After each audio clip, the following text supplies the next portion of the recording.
السلام عليكم، مرحبا بكم في قناة سليمة حمريش في فيديو جديد. نتمنى ان شاء الله يا ربي يلقاكم هذا الفيديو في احسن الاحوال.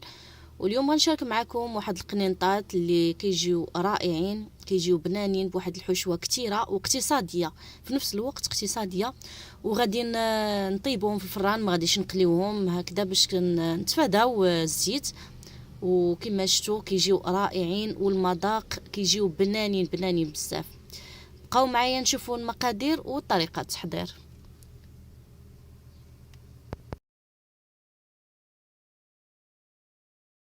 غادي نبداو على بركه الله. بالنسبه للحشوه كنحتاجوا واحد البصله تكون كبيره مشلضينها مزيان. غنضيفوا لها فلفله حمراء تكون مقطعه مربعات صغارين، كذلك فلفله خضراء حتى هي مقطعه مربعات صغارين. الا متوفره حتى فلفله صفراء ضيفوها ماشي مشكل، حتى هي كتعطي واحد اللون زوين لهاد الحشوه هذه. كنحتاجوا واحد قرعه خضراء متوسطه، حتى هي كنحكوها في الجهه المتوسطه، ماشي في الحكاكه الغليظه ولا رقيقه، غير جهه متوسطه. جوج ديال الجزرات يكونوا متوسطين حتى هما كنحكوهم في الجهه اللي متوسطه.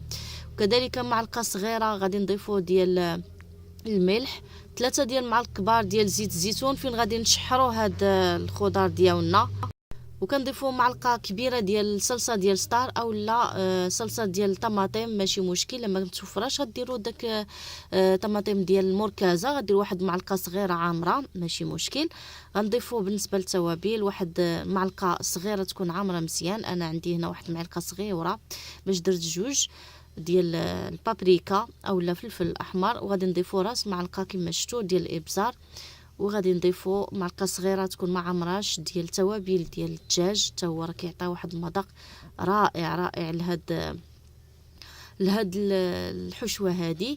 وغادي نضيفوا واحد شويه ديال الزعتر كمنسم لهاد الحشوه هذه. وغادي نشحروها على نار تكون مجهده، لاننا ما بغيناش الخضر ديالنا طلق لينا داك المريقه. بغينا الخضر يعني غادي نصوطيوها وما غاديش نصوطيوها يعني حتى كطيب بزاف، لا يعني غنخليوها شاده شويه في راسها ولا بدا. ومن بعد كما شفتوا من بعد ما كنصوطيوها حتى كتنشف لينا من الماء، هي نشفات. دابا غنضيفوا واحد 250 غرام ديال الصدر ديال الدجاج. من بعد ما كنطحنوها من الاحسن طحنوها في الدار. انا عندي داك الهاشوار، دابا راه جميع السيدات تبارك الله راه عندهم الهاشوار يطحنوها من الاحسن. كتطحنوا بعدا عندكم شي حاجه كتعرفوا شنو يعني كتخدموا، يعني ماشي بحال الكفته اللي كتشريوها جاهزه ديال الدجاج.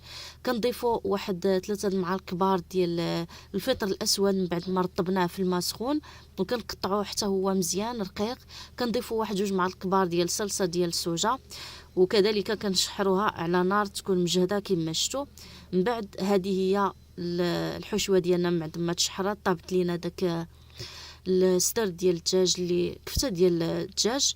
من بعد ما طابت لينا كناخذ واحد الاناء يكون كبير، كنضيفوا له واحد شويه ديال يعني ساشيه صغيره ديال الفيرميسيل ديال الشعريه الروز اولا شعريه صينيه اللي متوفره ماشي مشكل.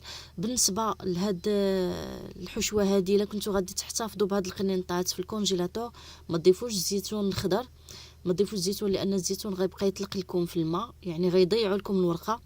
كنتو غطيبوهم داك الساعه، انا داك الساعه غادي نوجدهم باش انا ضفت الزيتون اخضر. كنضيف معاهم المعدنوس مقطع صافي. ومن بعد غناخذ واحد الورقه. انا هنايا احتاجت ليا هاد الحشوه اللي المقادير اللي عطيتكم في الحشوه كتحتاج ليا نص كيلو ديال الورقه.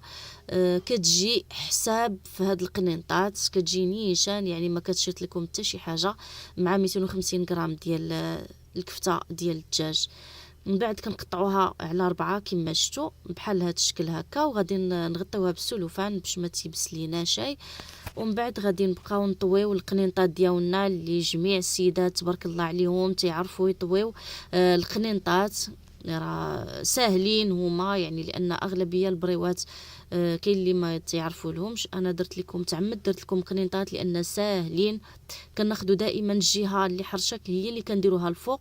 كما شفتوا الطريقه ديال الطوي سهله من بعد كناخذ واحد البيض البيض اللي غادي نضيفوا له قطرات من الخل. انا دائما بالنسبه للبريوات اولا القنينطات دائما كندير بيض بيضه واحده، يعني كندير لها الخل باش ما كتعطيناش داك الزفوريه ديال البيض، وكنلصق بها يعني كتجي مفينيه ما كتفتحش نهائيا، احسن من الدقيق والماء يعني اللي كتخلي حتى واحد تبقى شويه غليظه.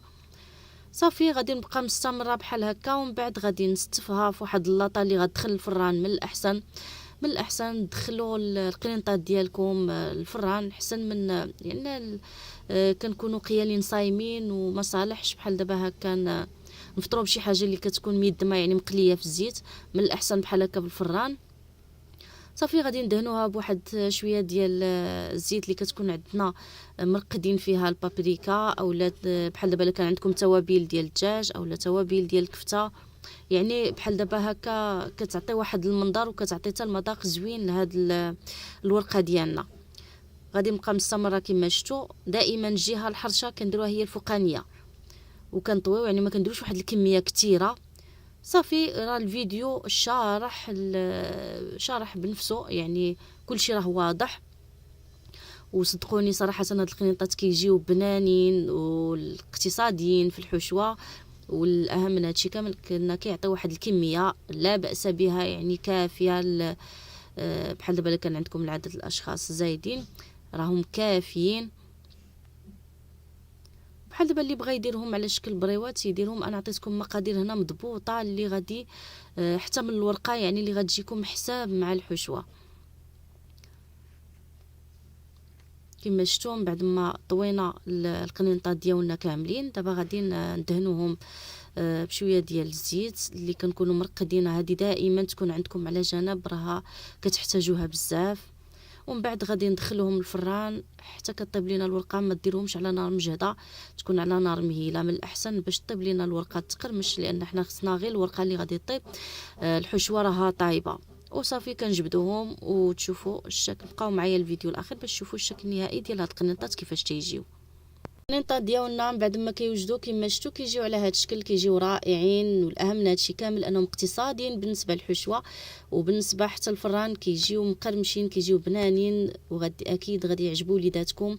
ومنها يعني غيستافدوا من الخضار، غياكلوا شي حاجه اللي يعني فيها الخضار وفي نفس الوقت بنانين. نتمنى يعجبكم القنينطات ديالي اللي حضرت معكم. ما تنساوش دعموني باللايكات والتعاليق الزوينه، وكنضرب لكم موعد فيديو اخر ان شاء الله. الى اللقاء.